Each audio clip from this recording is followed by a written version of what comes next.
Min illər əvvəl insanlar bu dünyanı anlamağa çalışırdı. Qaranlıq mağaralar onların eviydi. Divarlar isə onların ilk hekayələri. Onlar daşlara şəkillər çəkirdi. Bu divarlar insan düşüncəsinin ilk izləri idi.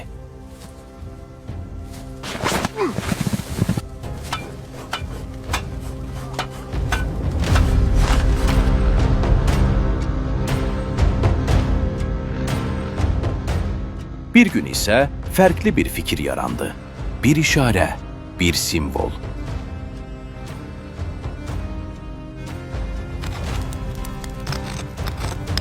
Onlar həmin ideyanın üstündə işləməyə başladılar.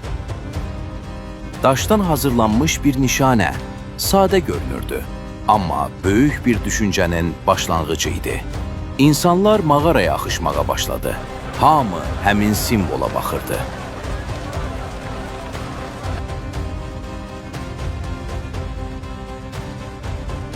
Bugün gördüyünüz bu səhnə isə sadəcə bir hekayə deyil.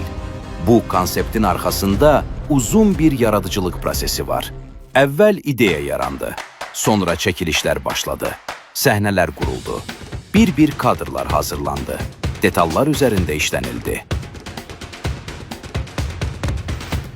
Və nəticədə daş dövründən ilham alan müasir bir vizual hekayə ortaya çıxdı.